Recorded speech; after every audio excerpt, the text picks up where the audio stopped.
Hello and welcome to this month's Threat Briefing, prepared for your digital certificate provider by DigiCert. My name is Jeff Bartow and I'm a trust strategist here at DigiCert, and I'd like to thank you for taking time in your day to join me. No matter what your role or your perspective is regarding data security, there's obviously more value to be gained from digital certificates than from merely encrypting data as it moves around. These certificates can also help confirm your organization's identity and legitimacy. They can demonstrate to users of your site or your server that they're actually interacting with you. And they can also prove that you care about their security so much that you're willing to invest in the best there is, in order to project fundamental trust in your corner of this very threat-filled internet. So this briefing is built to help you understand the trends and forces at work both against you and alongside you. Look, it's not your job to be a security expert. It's ours. So I've culled this month's recent news stories and industry updates that'll keep you up to speed. And every month, we'll offer them as recordings in this short briefing format, free of charge, courtesy of your digital certificate provider and us, because, after all, we are all in this together. Now here's what we'll be covering in this month's briefing, which will cover all the news to date in this month of September 2018. First up, we will cover the month's news as it relates to SSL or TLS. And then after that comes the Securely section, which, as you can tell by the multiple monetary unit characters in its name, focuses on the costs to maintain security and encryption and identity, or more commonly these days, the costs of not maintaining those things.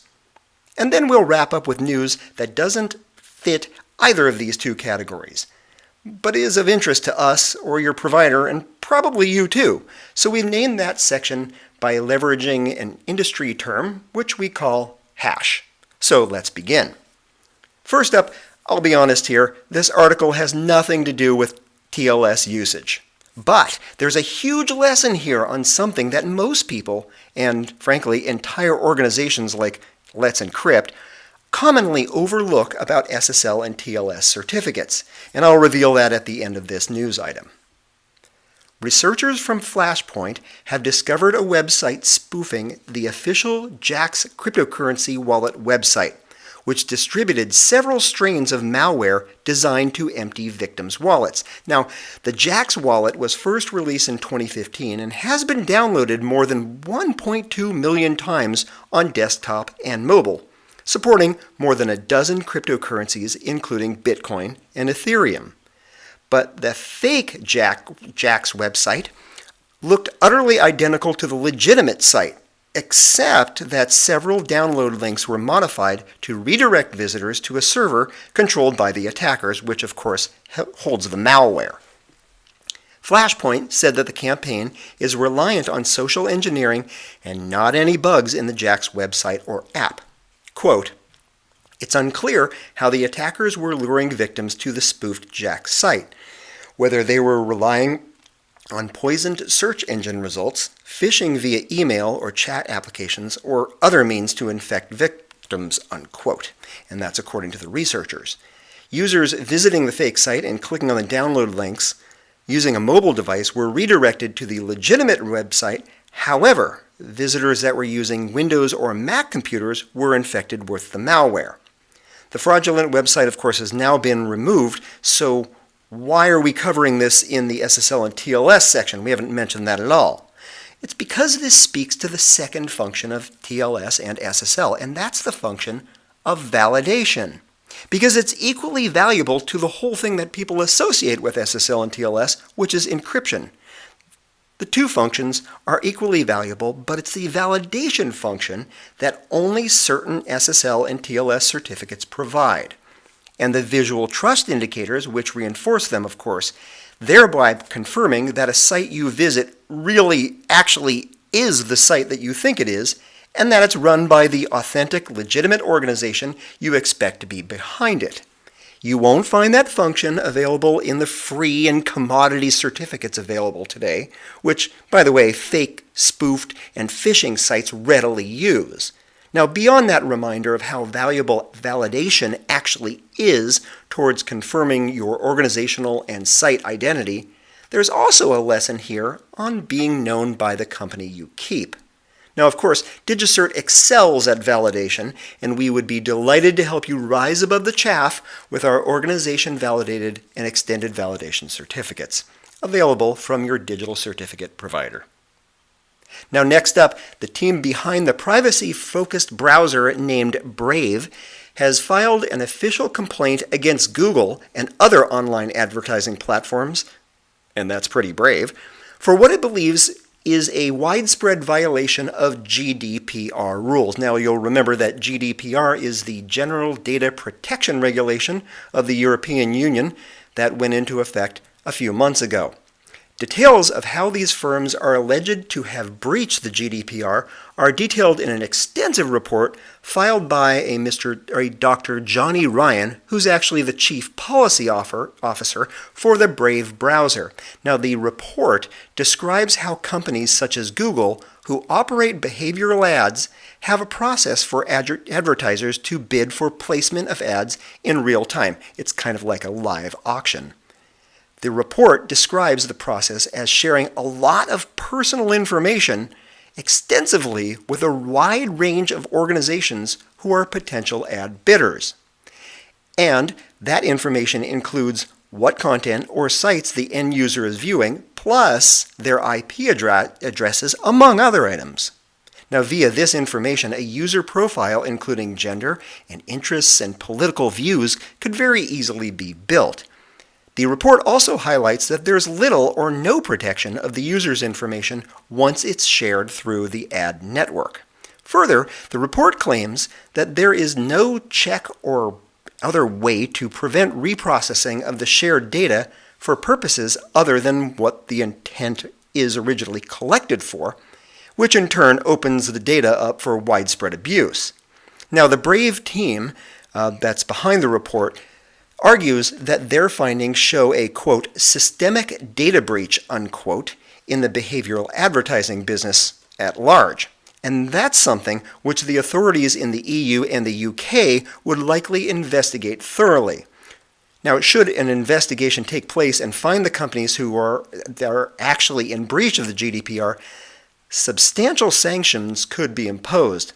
Now, when contacted by the media, Google responded by saying that it provides extensive controls for users to decide how their data is used and to control advertising. However, one could argue that this is a technicality, while the reality is that a typical user may not even know about the issue at all, let alone understand what controls they may have over their own data and how to use those controls. Next up, the United Kingdom's TV licensing service website, which is run by the British Broadcasting Company, has been blasted on social media for running an insecure website that is used for accepting payment card and bank account details from millions of dutiful taxpayers who use the website every year to pay for their annual license fees. Now, for those of you not in the UK, you might recall that in the UK, one must pay a license to own and watch it, to own a TV. Now, while there's apparently two versions of this payment website, there's an HTTP version, which does not invoke SSL or TLS, and an HTTPS version available. The secured version is hidden as the admins had set up the web pages such that search engines will show the insecure version, meaning that most people who visit the site via online search will end up on the insecure site. I'm not sure why they did that, but after some public criticism via Twitter and a blog by a concerned member of the public, the site was taken offline as the admins scrambled to rectify the situation. And I don't just mean the HTTP site, I mean the entire site. So that gives UK TV viewers kind of a good excuse for not having a TV license or at least paying their bill on time. So instead of that old classic line of "the dog ate my license" in this case, perhaps they can blame the website going down. Now, last up In our news of SSL and TLS, Google's Chrome browser is scoped to no longer display what Google refers to as trivial subdomains, and namely these are the www subdomain and the M subdomain, which you might not actually notice a lot, but is usually used for mobile sites. For examples, if users who visit www.digicert.com in Chrome will see the address as only digicert.com up in the address bar. Now, many security experts have raised concerns over the change, saying that it's going to cause considerable confusion and security issues among users. Google, in turn, said it considers www and M as trivial, and they're trivial subdomains because most people do not need to be concerned with the information that they represent. On the other hand, one ISP employee stated, quote, "No part of a domain should be considered trivial. As an ISP, we often have to go to great lengths to teach users that www.domain.com and domain.com are actually two different places. They're two different domains, they're two different address spaces, and they may not necessarily go to the same destination." In addition, bugs in the way Chrome strips the subdomains from URLs can cause incorrect URLs to be displayed. For example, if you had the URL of www.example.www.example.com, it would actually be displayed as example.example.com, having stripped out both the wwws. Now, you can disable this whole thing, and the instructions are available online. Ironically, you will find them by Googling them. All right, let's move on to the next section, which is our Securely section. And first up, Equifax has been hit with the maximum possible fine under UK law for several identified failures which contributed to the Credit Bureau's massive 2017 data breach. These include failure to act on a critical vulnerability alert that was issued by the United States' Department of Homeland Security. The Information Commissioner's Office, or we call it the UK ICO for short because we love acronyms, and boy are we going to have an acronym story coming up. The ICO enforces the UK's privacy laws, and they announced the 500,000 British pound fine, which is about $250,000 these days. And they're saying that Equifax violated over half the country's applicable data protection principles, thereby failing, quote, to protect the personal information of up to 15 million UK citizens during a cyber attack in 2017, unquote. Now, while Equifax is obviously known as an American company, the commissioner of the ICO, Elizabeth Denham, noted that the UK privacy laws require that any organization that stores UK individuals' personal details to properly safeguard that data, no matter where in the world it might be stored. In a case of what might be perceived as a twist on your money or your life, I guess, the ICO then says that because the Equifax breach occurred in 2017, the breach actually did not fall under the GDPR I mentioned earlier, which went into full effect on May 25th of this year. Instead, it was subject to the UK's 1998 Data Privacy Act. Now, second and last up in Securely this month, a survey by Imperva found that almost half of IT professionals believe that they would be able to successfully hack the company that they work for. Imperva spoke to 179 IT professionals, and 43% of them said that they could successfully attack their own organization, while 22% that they would have at least a 50-50 shot at successfully attacking the organization they work for. Now, 40% said that they would use personal equipment as the avenue of attack, with 23% saying they would use company laptops to steal information. Okay, that wraps it up for security. Let's move on to the hash. And remember, this is kind of the kitchen sink of today's briefing, but we've got 3 interesting articles for you.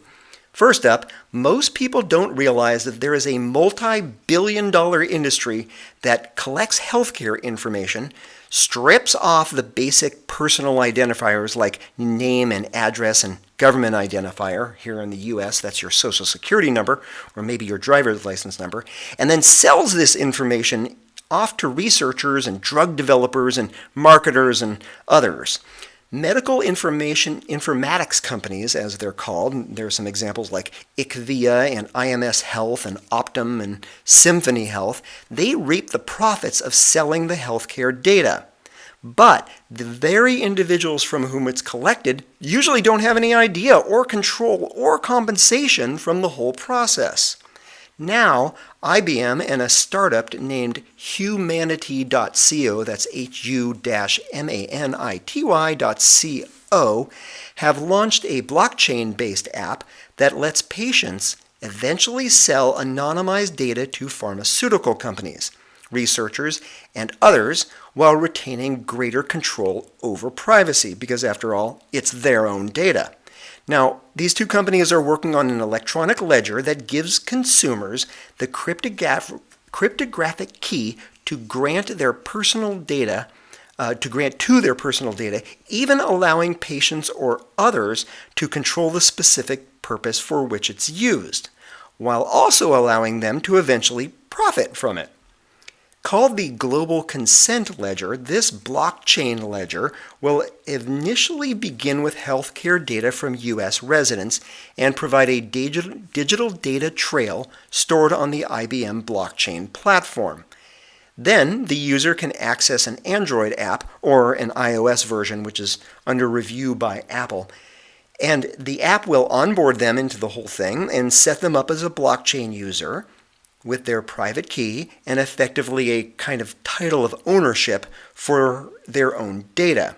Now, users are also connected to a point system where each time they authorize use of their data, they receive points that can be redeemed for products such as clothing in an online store.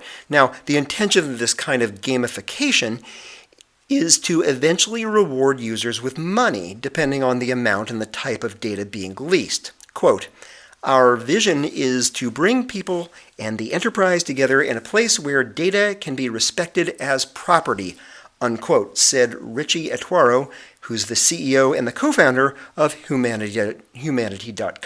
Now, his peer, Dan Carlin, who is that organization's chief transformation officer, went on and said, quote, "With explicit permission, the data is more useful to researchers. There is the ability to correct, refine, and enhance the data with your consent and cooperation, and now you're being compensated for its use," unquote. And I love that story. Second up, here's a story for those of you who love the gory guts of encryption and who also love acronyms. On the 11th of September, Intel released a firmware update, or several updates, to address a vulnerability in its Converged Security and Manageability Engine. This is also known as the CSME. That's our first of our acronyms. We'll come back to it in a bit. That CSME is a separate chip which is used for remote management that runs on Intel CPUs. Now, the CSME contains several components, such as the Intel Management Engine, that's the IME, which are used with mainstream Intel chipsets, then the Server Platform Services, SPS, which is used for servers, and the Trusted Execution Engine, which is the TXE, which is used as a remote management engine for tablets and embedded devices. Now, these components have their own operating system and their own memory and network interface and their own storage system. So, due to this powerful nature of the CSME, data stored on it is encrypted with 4 cryptographic keys. First, the Intel Integrity Key. Second, the non-Intel Integrity Key. Third, the Intel Confidentiality Key. And fourth, the non-Intel Confidentiality Key. However, researchers from Positive Technologies have devised a method to recover the non-Intel integrity key, which can be used to add, delete, or change files on the CSME storage, and the non-Intel confidentiality key, which can be used to encrypt the password for the technology that provides remote management features for the CSME. Now, the researchers said that they, quote, found that non-Intel keys are derived from two values, the SVN and the immutable non-Intel root secret, which is unique to each platform. But by using an earlier vulnerability to enable the JTAG debugger, it was possible to obtain the latter value. Knowing the immutable root secret enables calculating the values of both non-Intel keys even in the new firmware version, unquote. Now, of course, that's a long way of simply saying, you know that Intel encryption bug? Yeah, it's fixed. Okay, so last up for this month, a new financial malware called CamuBot combines social engineering and malware tactics to target major Brazilian banks. And this is according to IBM X-Force. Now, researchers said that the malware was first spotted in targeted attacks against business banking customers in August 2018. CamuBot uses bank logos and overall branding to lend legitimacy to its scheme. It camouflages as a security application that is required by its targeted banks.